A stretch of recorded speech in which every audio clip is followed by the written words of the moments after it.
Solusi luka batin itu adalah memaafkan. Bagaimana caranya untuk melakukan yang namanya pemaafan? Assalamualaikum warahmatullahi wabarakatuh.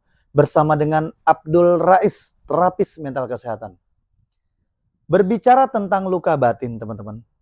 Saya seorang praktisi yang berpengalaman hampir 2 tahun untuk melakukan yang namanya terapi kepada klien-klien, konseling kepada klien-klien, ya, private coaching untuk memberikan pemahaman-pemahaman kepada mereka. Yang perlu kita pahami dulu, ya, memaafkan itu, ya, perlu sampai ke hati. Kalau kamu hanya memaafkan saat terjadi yang namanya Idul Fitri, itu terjadi yang namanya pemaafan itu hanya di mulut. Makanya luka itu kan adanya di hati. Luka itu adanya di kolbu. Makanya kolbu, hati, batin itu perlu diakses untuk masuk ke dalamnya. Terjadi yang namanya apa? Gelombang otakmu terinduksi. Ya, kamu dibuat dalam kondisi trans. Untuk apa? Untuk masuk ke bawah sadar itu. Karena luka itu terjadinya di bawah sadar.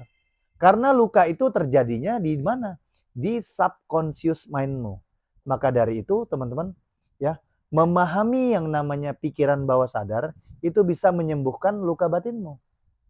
Memahami yang namanya subconscious mind itu bisa merilis emosi-emosi negatif yang ada di kolbu tadi. Sebenarnya kamu perlu seorang mentor, seorang coach untuk mendampingimu. Mendampingi apa? Kamu di terapi, kamu melakukan konsultasi, kamu diberikan pemahaman. Karena apa? Memaafkan ini ada perintahnya. Dari mana? Quran dan hadis. Contohnya dalam Quran. Perilaku yang jahat akan dibalas dengan kejahatan yang serupa. Namun, barang siapa yang melakukan pemaafan, maka pahalanya aku yang tanggung, kata Allah. Betapa luar biasanya, teman-teman. Bahkan dalam hadis riwayat Ahmad dikatakan, ya, Abu Darda berkata, "Ya Muhammad, ya, amalan apa yang bisa memasukkan seseorang ke dalam surga? Maafkanlah orang yang menyakitimu." Terkadang teman-teman, ya, saya dulu pernah ngaji secara private Quran dan hadis. Padahal guru ngaji saya sudah memerintahkan saya untuk jangan marah, Mas Rais. Mas Rais punya usaha, ya. Namun saya belum tersadarkan. Kenapa saat saya masuk kelas, ya, ikut seminar secara offline, online, ya, ikut seminar yang lain, Revolution Live, Live Revolution, ya, bagaimana mengubah kehidupan. Saya baru menyadari betapa pentingnya seseorang itu menyembuhkan luka batin. Ratusan orang, teman-teman, yang sudah mendapatkan kebermanfaatan dari cara menyembuhkan luka batin yang saya program ke bawah sadar mereka.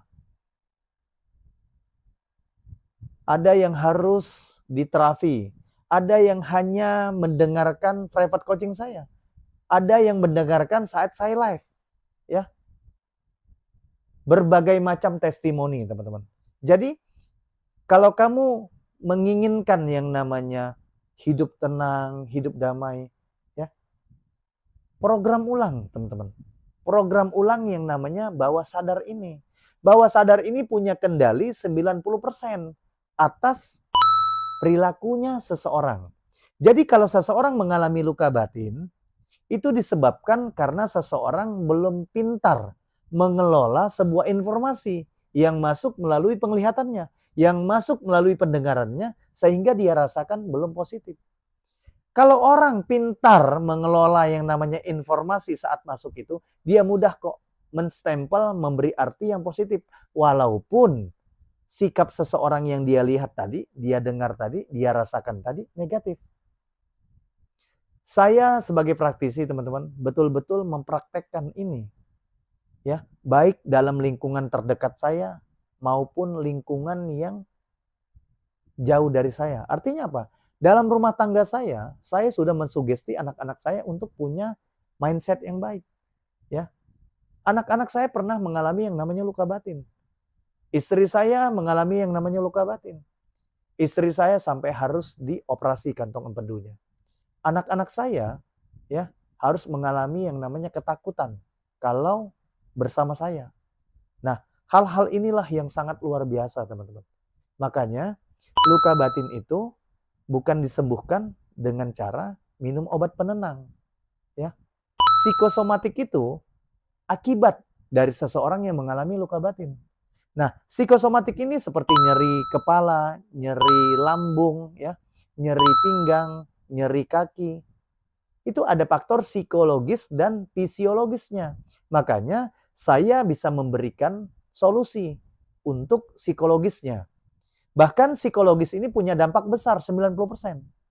Karena apa? Batin itu adalah perasaanmu. Batin itu adalah hatimu. Batin itu adalah perasaanmu. Batin itu adalah kolbumu. Bahkan batin itu adalah jantungmu. Nah, kalau kamu belum mau belajar tentang pikiran bawah sadar, teman-teman, kapan lagi kamu menyisihkan waktu? Bukan menunggu waktu yang tersisa. Kapan lagi kamu mau belajar untuk menyisihkan yang namanya uangmu? Sehingga kamu barter dengan ilmu-ilmu yang bermanfaat. Yang kata klien saya, ini ilmu daging. Ya, fundamental dalam hidup kita ini adalah jiwa kita. Fundamental dasarnya dalam menjalani sebuah bisnis itu adalah jiwa kita. Fundamental ataupun dasarnya dalam menjalani rumah tangga itu adalah jiwa ini. Sehingga apa? Kalau jiwanya sudah beres, insya Allah raga itu beres. Kalau jiwanya sudah beres, insya Allah kamu sehat. Kalau jiwanya yang beres, insya Allah kamu menjadi sehat. Ya, kamu jadi orang kaya. Kalau jiwanya beres, insya Allah kamu mudah kok menarik yang namanya peluang-peluang rezeki itu. Kalau belum terjadi itu semua teman-teman, ya, kamu punya pemahaman yang baik kok. Kamu hanya butuh pengetahuan yang baik. Pengetahuan itu kamu bisa pelajari. Uang yang kamu keluarkan untuk investasi, bahkan itu bisa datang lagi ke dalam hidupmu, ya, melalui peluang-peluang yang tidak kamu sangka. Kamu dapatkan dari mana? Ya, dengan rasa yang bahagia tadi. Keluarkan uang itu untuk kebutuhanmu, untuk investasi kehidupanmu, bukan hanya konsumtif itu saja. Karena apa, teman-teman? Kalau orang mengalami yang namanya luka batin, ya, dia mudah sekali untuk mengeluarkan uangnya sehingga menjadi boros. Inilah faktor-faktor luka batin yang perlu kita pelajari terus. Ayo gabung bersama ratusan orang yang sudah mendapatkan yang namanya manfaatnya. Entah kamu di terapi, konsultasi, melakukan private coaching, kamu masuk kelas seminar offline itu. Saya mengadakan yang namanya kelas seminar offline di seluruh Indonesia. Bagi kamu yang mau gabung, ya silahkan teman-teman. Nomorku ada di profil. Bermanfaat, jangan lupa like, comment, and share. Wassalamualaikum warahmatullahi wabarakatuh.